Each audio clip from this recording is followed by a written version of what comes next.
Iya, memang pernyataan Hakim Arief tadi memang secara tidak spesifik menyebutkan perlu tidaknya memanggil Presiden Jokowi. Bahkan ada kata agak kurang elok kemudian dipanggil mengingat kepala negara bahkan juga kepala pemerintahan. Ini yang kemudian Mas Mardhani Alisera di sini Bang Habib mengatakan bahwa bukan game is over tapi the game is getting hot. Banyak sekali yang mau digali ini. Seperti apa? Dari pernyataan 4 menit tadi seakan-akan ingin membuka tabir yang lain, Bang Habib. Kalau kita mengacu ya konstruksi yang sama tahun 2019, itu 2018 itu kan bansos 5,1, tiba-tiba 2019 bansos 15,3, 3 kali lipat. Ya, waktu itu Bu Sri Mulyani juga dipersoalkan ke dalam permohonan pemohon. Ya, tapi dalam pertimbangan hukumnya, ya, Mahkamah mengatakan karena hal-hal yang didalilkan pemohon hanya berdasarkan logika, lalu penalaran yang wajar, yang semuanya itu asumtif, tetapi tidak faktual dan tidak ada korelasi faktual dengan perolehan suara, maka Mahkamah tidak mungkin membenarkan dalil disampaikan oleh pemohon. Jadi sebenarnya Mbak Caca, teman-teman, kalau kita mau lihat ke belakang, 2019 tentu jauh lebih ekstrim daripada yang didalilkan teman-teman ini. Waktu itu bahkan 3 kali lipat.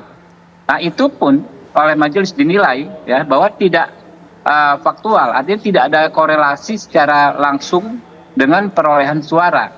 Padahal memang kalau kita bicara Mahkamah Konstitusi, pada akhirnya mereka ketat ya, sekokoh tembok Cina kalau kata teman-teman pendiriannya ketika mengadili perkara PHPU ini tetap harus ada argumentasi yang menghubungkan antara tuduhan-tuduhan kecurangan, tuduhan-tuduhan pelanggaran dengan perolehan suara yang faktual. Nah ini dia. Nah, kenapa Mahkamah Konstitusi membuka lebar-lebar ruang perdebatan sampai dengan memanggil 4 menteri? Menurut saya inilah tradisi yang sangat baik di Mahkamah Konstitusi, di mana mereka memberikan ruang yang luas pada siapapun, termasuk kepada para pihak, termasuk kepada pemohon, agar isu-isu yang dipersoalkan bisa dibahas tuntas dalam ruang persidangan. Dan nanti ketika membuat putusan, maka putusannya pun akan menjadi lengkap karena tidak ada hal ihwal yang terlewat dari pembahasan itu. Tetapi dalam konteks membuat putusan, merumuskan putusan, Mahkamah selama ini sangat ketat ya pada konteks konstitusi dan peraturan perundang-undangan. Sehingga kalau saya betul sebagaimana saya sampaikan di awal, kita jelas ini sudah game is over ya. Game is over karena nggak ada yang baru yang saya lihat.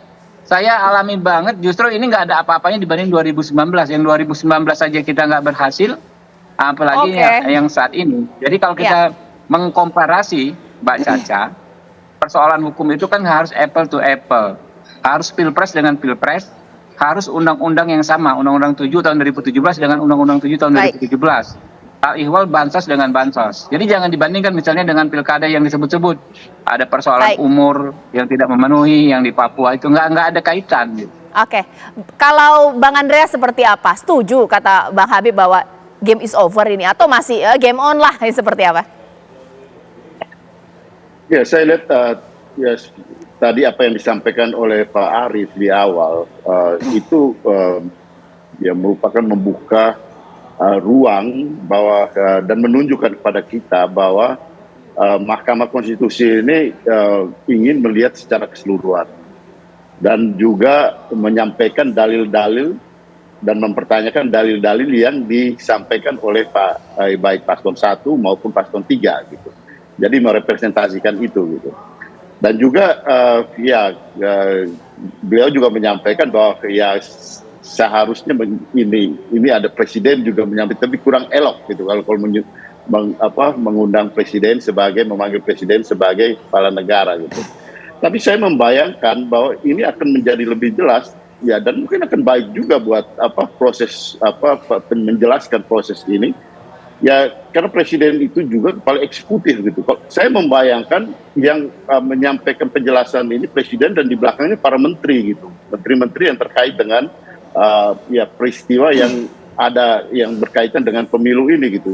Jadi ini akan menuntaskan banyak hal gitu, menuntaskan semua hal yang dipertanyakan oleh para penggugat maupun yang menjadi pertanyaan di masyarakat yang berkaitan dengan ya cawe-cawe presiden tadi gitu. Karena itulah kata kuncinya. Karena di sini kan kelihatan betul bahwa Mahkamah Konstitusi ini mau membuka apa yang dimaksudkan dengan nepotisme itu gitu. Jadi sekarang ini kelihatan betul bukan soal hanya mengadili perhitungan suara gitu, perselisihan suara, tapi ini adalah mengadili persoalan nepotisme yang digugat oleh para penggugat baik paslon 01 maupun 03 gitu. Jadi kalau presiden hadir dan kemudian juga di backup oleh para menteri yang terkait, karena tadi kan saya sampaikan tadi ada hal yang masih menjadi kotak Pandora di sini, yaitu barang ini yang namanya bansos itu melimpah ketika pemilu kemarin gitu.